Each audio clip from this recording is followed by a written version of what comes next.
Hi friends, ఇవాళ వీడియోలో quotation చెప్తానండి. ఏం లేదు, ఏ వైజ్ మ్యాన్ వన్ సైడ్ ఏమని చెప్పారంటే, ఒక తెలివైన వ్యక్తి తెలివిగా ఉండేవాళ్ళే తెలివిగా అంటే చెప్పినా తెలివిగా అర్థం చేసుకోవడం చెప్పేవాళ్ళల్లో కూడా ఉంటుంది, వినేవాళ్ళలోకి ఉంటుంది.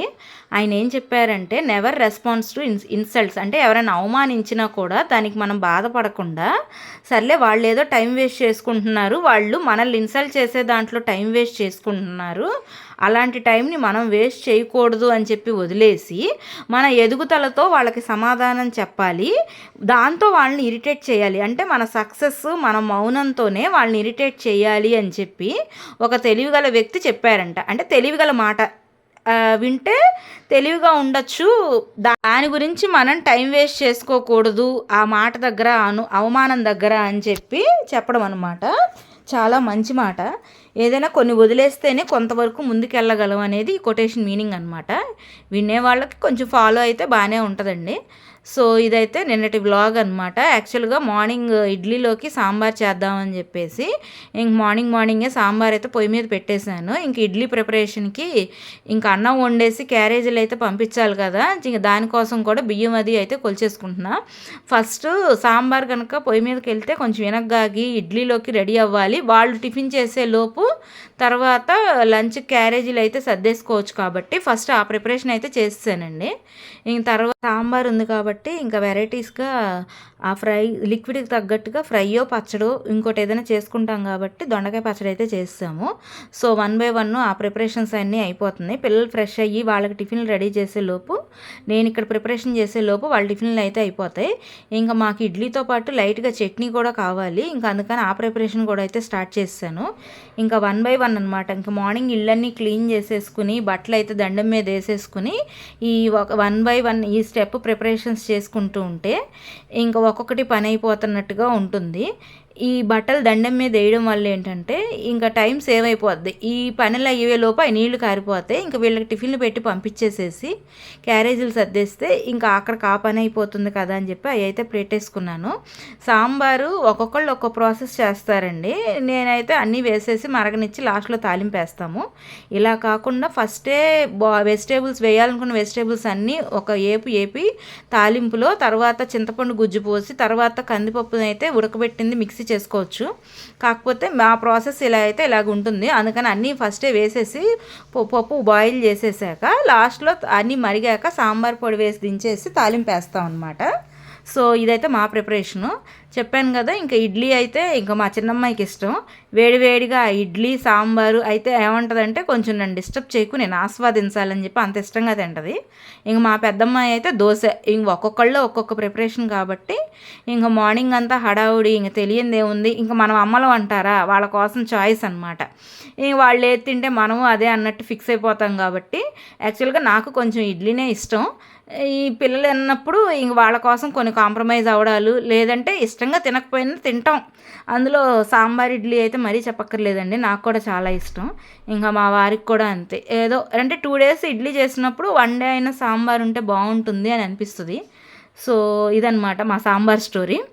ఇంకా నేను కూడా బయటకు వెళ్ళాలి కాబట్టి క్యారేజ్ అయితే సర్దేసుకుంటున్నాను.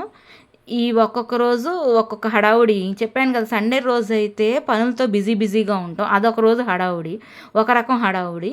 విడి రోజుల్లో అయితే ఇంకో రకం హడావుడి. ఈ హడావుడి ఇడ్లీ అనేది హాట్ బాక్స్లో తీసి పెట్టుకుంటే అది కూడా చల్లారిపోతుంది అనేదేమో మా అత్తగారు వాళ్ళ ఇంట్లో అలవాటండి.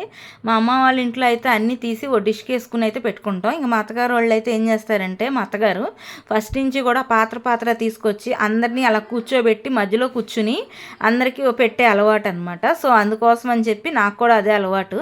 ఇంకా మేమందరం అక్కడే కూర్చుని ఇంకా ఒక్కొక్కరికి పిల్లలకి మార్నింగ్ హడావుడి అంటే తెలిసిందేగా, ఒక్కోసారి ప్లేట్లో పెట్టించి ఇంకా వాళ్ళకి వెనక ఎల్లైతే జడైతే వేసేస్తాను. అలా చేస్తేనే టైం అనేది సేవ్ అవుద్దండి. ఇంకొకళ్ళకి ఇడ్లీ పెట్టివ్వడం, నెయ్యి వేసి ఇవ్వడం, తర్వాత వెనక నుంచి వెళ్ళి జల్లేయడం. ఇంకొద్దిగా మా పెద్దమ్మాయి ఇంటర్కి వచ్చింది కాబట్టి ఒక్కోసారి తనంతట తనే వేసుకోవడానికి ట్రై చేస్తుంది, ఒక్కోసారి నన్ను ఏమంటుంది, ఒక్కోసారి తను వేసుకుంటుంది. ఈ ఒక్కొక్కళ్ళకి ఇలా సాంబార్ కప్పుల్లో పోసిస్తే ఇలా వేడివేడిగా తింటూ ఉంటారు. ఇంకా మా వారికి అయితే ప్లేట్ రెడీ చేసి పెట్టా, ఆయన ఫ్రెష్ అయ్యి వస్తారు. ఇంకా ఆయన కోసం కూడా ఫుడ్ రెడీ అయిపోయింది. మీకు చెప్పాను కదా ఈ జల్లేయడం అని చెప్పి. ఇంక మా చిన్నమ్మాయి పక్కన తను టిఫిన్ తినేసి వెళ్ళిపోయింది. క్యారేజీల దగ్గర ఆ బాక్సులు అవన్నీ ఒక్కొక్కటి పెట్టుకోవాలి కాబట్టి ఇంకా మా పెద్దమ్మాయి అయితే జల్లేయించుకుంటుంది.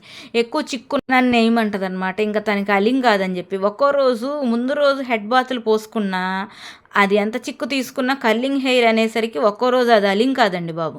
ఎందుకంటే నాది అదే కర్లింగ్ హెయిర్, మా అమ్మాయిలకి కూడా అదే వచ్చింది. మా పెద్దమ్మాయికి అయితే కొంచెం బాగా కర్లింగ్ ఉంటుంది, చిన్నమ్మాయికి అయితే కొంచెం తక్కువ ఉంటుంది.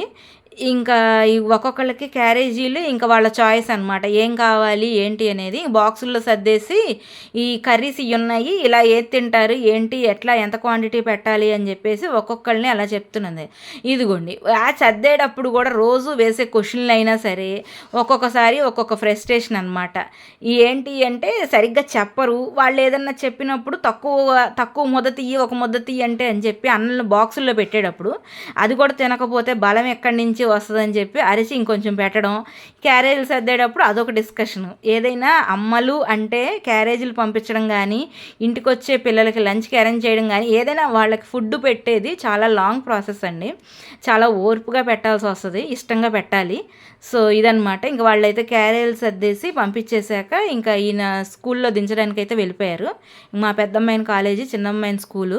ఇంక వాళ్ళు వెళ్ళేదాకా మాట్లాడుకోవడానికి కూడా ఒక్కోసారి ఖాళీగా ఉండదు, అంతా హడావుడిగా అన్నట్టు ఉంటుంది.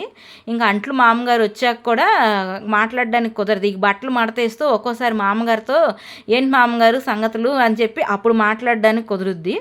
ఇంక ఒకటే డైలాగ్ వస్తుంది అనమాట, అమ్మయ్య ఒక మినీ యుద్ధం జరిగి కదిలిపోయింది, ఒక మినీ యుద్ధం అయ్యింది అని చెప్పి.